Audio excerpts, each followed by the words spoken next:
Hello and welcome back to today's session. So it's already week 20 and this is the study group session for it. So before we begin, here are some group learning agreements. And let me fix this first.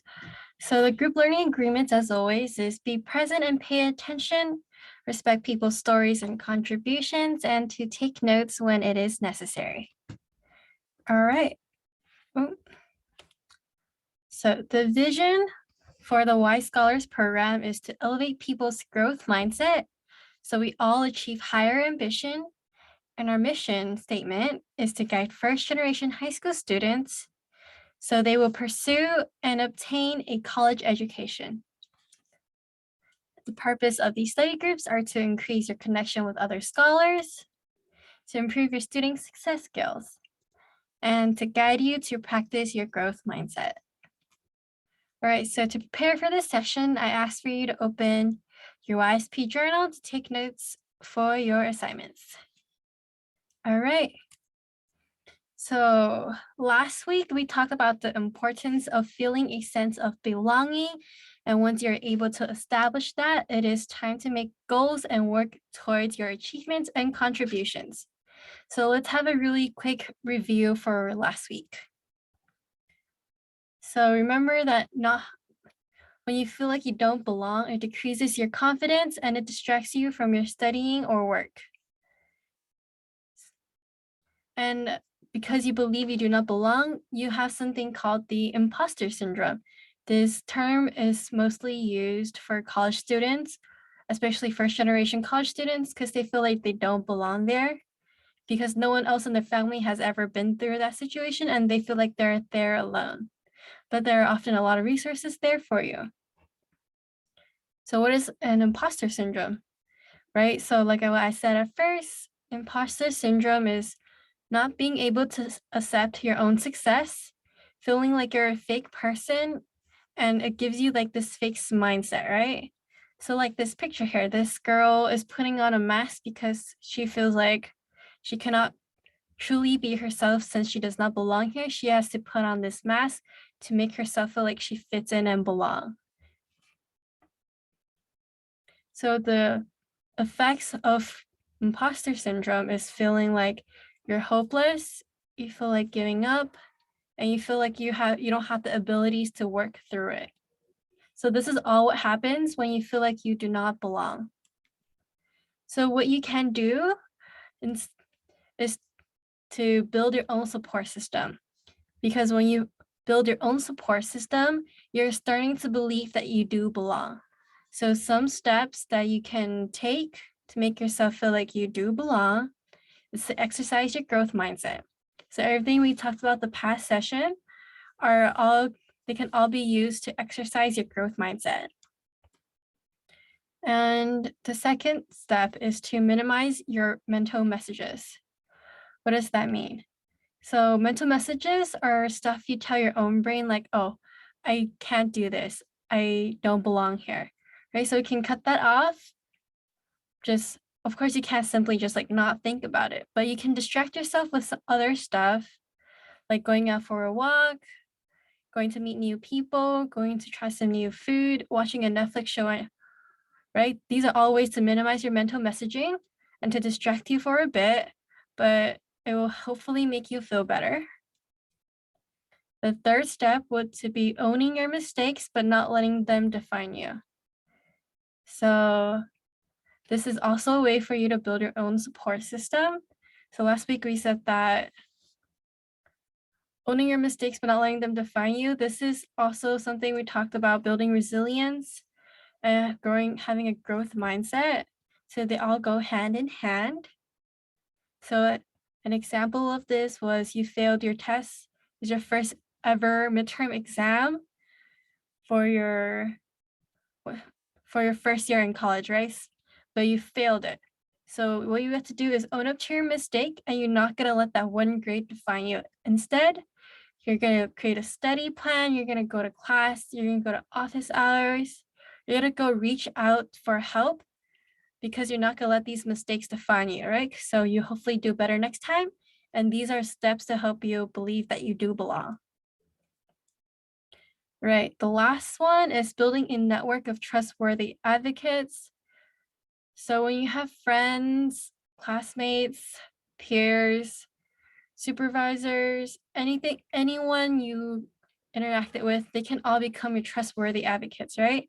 So they're gonna help you get through this, and being in like a group always makes you feel more like home. You feel more comfortable, you feel like you do belong. All right, so for this week, we will be talking about achieving with your SMART goals.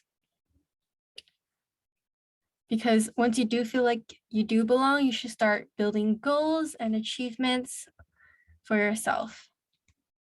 All right, so to start this off, our objective for this study group session is to understand why goals are important for growth, to understand the SMART system, and to apply the SMART system to your current goals. All right, so to start off with, since you do not have a partner, and this is a recording, please write down in your YSP journal your goal, your why for your goal. So your why for your goal is basically what's the purpose of this goal? Does someone motivate you for it? Are you peer pressured into this goal? Are you trying to make this goal to better yourself?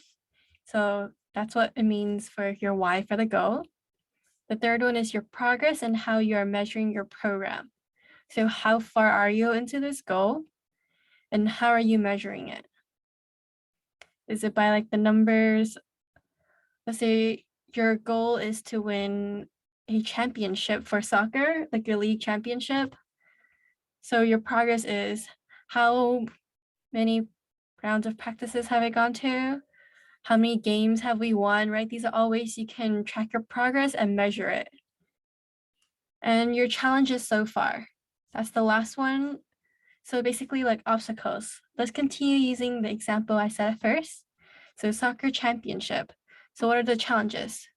Not having enough time to go to soccer practice, balancing that with academic, family, friends, all of that, and your extracurriculars. These are all examples of challenges.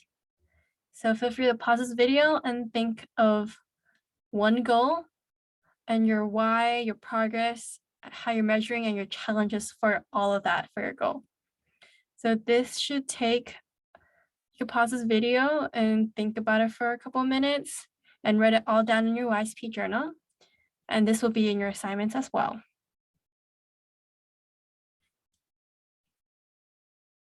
All right. I assume you have finished the discussion questions from at first, and now we'll be talking about the importance of goals. So, what are goals? Goals are basically direction you want to head towards. It should be a challenge because the purpose of the goal is to grow yourself, right? To build growth mindset. So trying challenging things is the best way to grow your brain. But challenges don't happen by accident. You have to set clear goals so you know how to tackle challenges, and goals help you check in on your progress along the way. Like what I said at first, if there's no challenges, there are no growth. Like this picture right here, this group of people, they have all these knots here. So basically you can think of all these knots and these doodles as the problems. And what they're trying to do is solve it, untangle all this knot. So that would be a challenge, and the growth would be what they learned from this experience. It could be teamwork. It could be actually learning how to untie and untangle the knot, or it could be learning how to collaborate better. Okay. So now we will be talking about SMART goals. So before I actually define it for you, do you guys take a guess of what SMART goals stands for? SMART, each letter actually represents an acronym. So feel free to pause the video and take a guess on what it is in your YSP journal.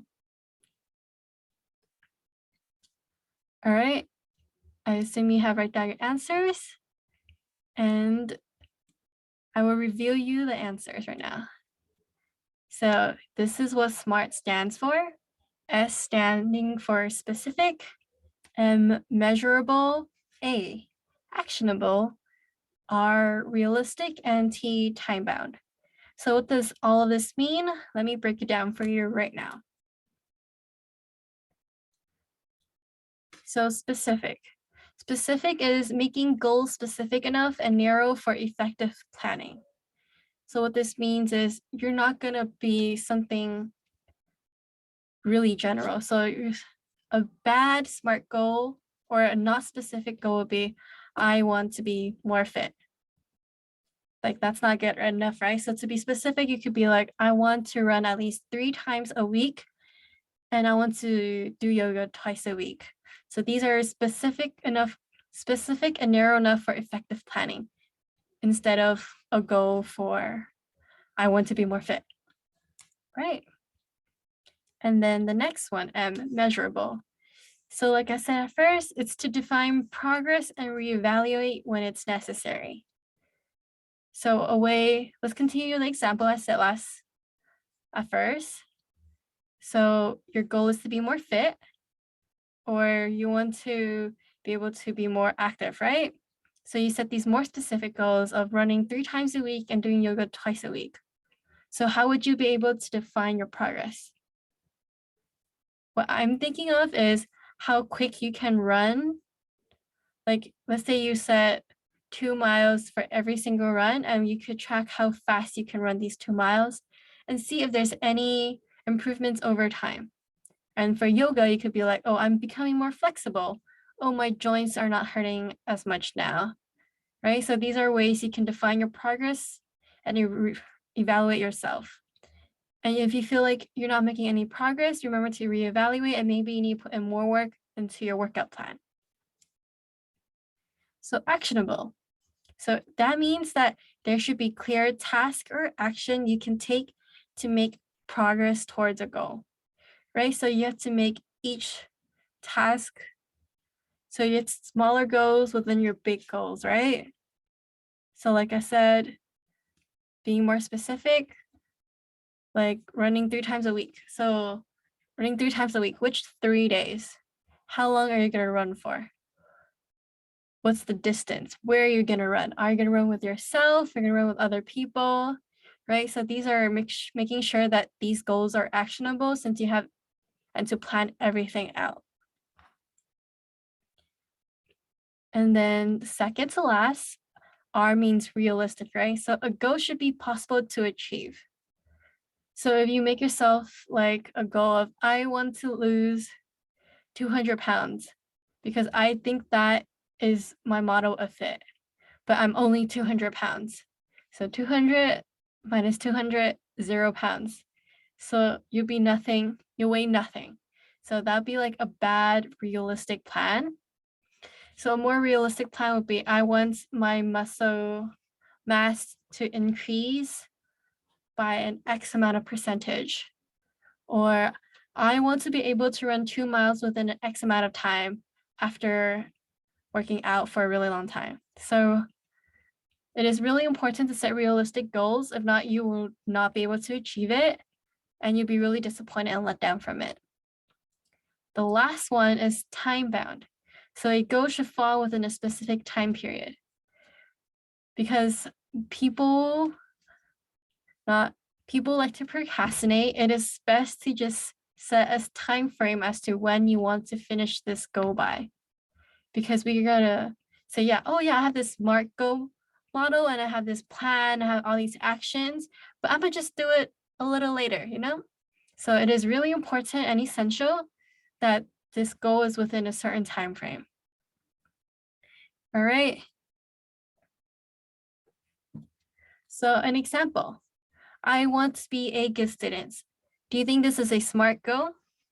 Does it fulfill the S, the M, the A, the R, and the T? Do you think this is specific enough? Good student? Maybe. I personally don't think it is specific enough. And measurable. Is this measurable? What does good student mean? Does a good student mean you're achieving an X like a 3.5 GPA doesn't mean like you're passing all your classes with a C and above. So like a 2.0 GPA doesn't mean you're a good classmate. You're helping other students with what they're going through. Yeah, so how do you measure this?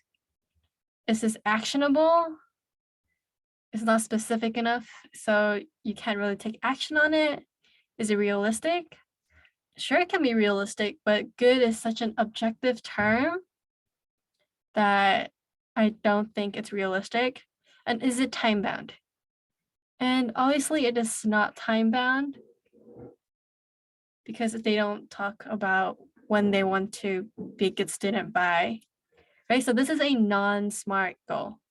So we will be creating a system that is the best way to manage your goals effectively. So creating a SMART goal is a very popular system out there, and we'll be learning more about it right now. So how do we commit to our goals?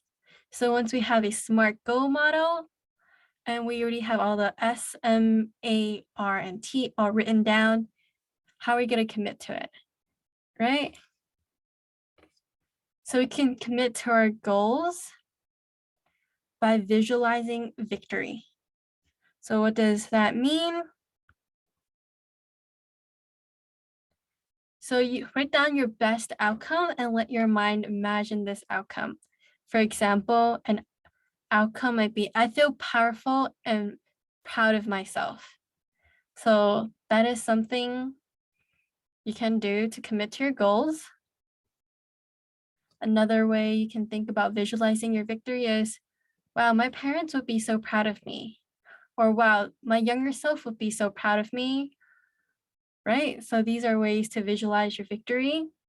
Or if you want to be more like, instead of just having the feeling and actually obtaining something, be like, wow, I got this gold medal. Wow, I got first place at this competition, right? So actually getting a victory on something. The second way to commit to your goal is to name obstacles. So what is making it hard to achieve your goals? List the challenges you're facing. For example, a challenge might be, I get frustrated when I make mistakes and I want to give up, right? So that is an obstacle. So once you actually written that out, you can learn how to jump over your obstacle like that picture, or you can work towards overcoming these obstacles. Yeah. And the third one would be to add to actions. So what does that mean? So what can you do to overcome the challenges? Name at least one action you will take, or write a pep talk you can give yourself when you face challenges. For example, one plan could be, I will ask for help when I make mistakes and feel frustrated. What's another example you can think of?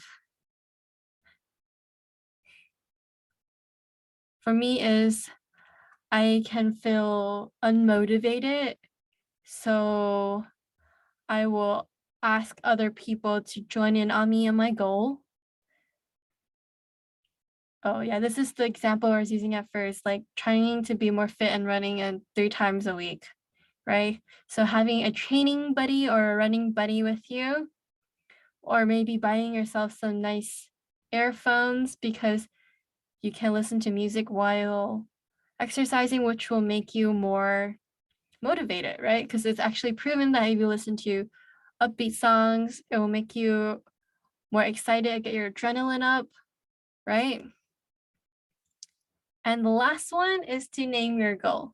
So this could be really cute. So give your goal a really short and simple name, and this will help you remember it. So for example, your goal could be A's by April.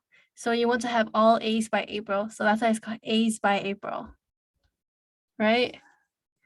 Should we continue the exercising example? Okay, we can. So what will we name that as? This could be a really fun activity. Just naming all your goals and making it sound really cute can make you also more motivated and more likely to commit to your goals. So here's an activity. So think about one name you can give your goal so it's catchy and easy to remember. So this is the name of, so the name you're gonna give to your goal is, wait, so the goals you're gonna give the name to is the goal you have written down earlier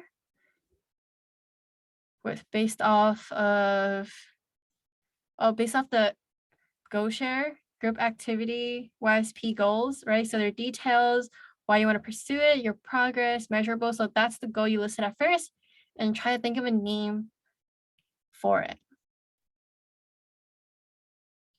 Okay. And that will be it for today. And feel free to contact me as always.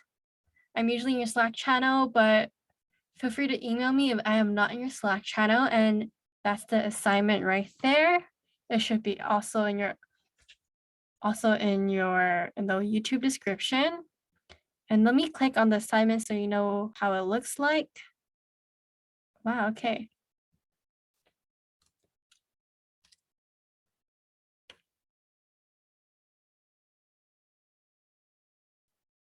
So basically what you want to do after you open it and have the link to it is to make a copy of it so you can write down on it. No one, yeah. So you click make a copy and then you can rename it and then you just click OK. And then these are the answer. These are not the answers. These are the questions that you should be answering. And it should take you around 20 to 30 minutes to finish it. But if you have any questions accessing it or answering these questions, feel free to contact me. And that will be it for today's session. So have a good one. And thank you so much for watching.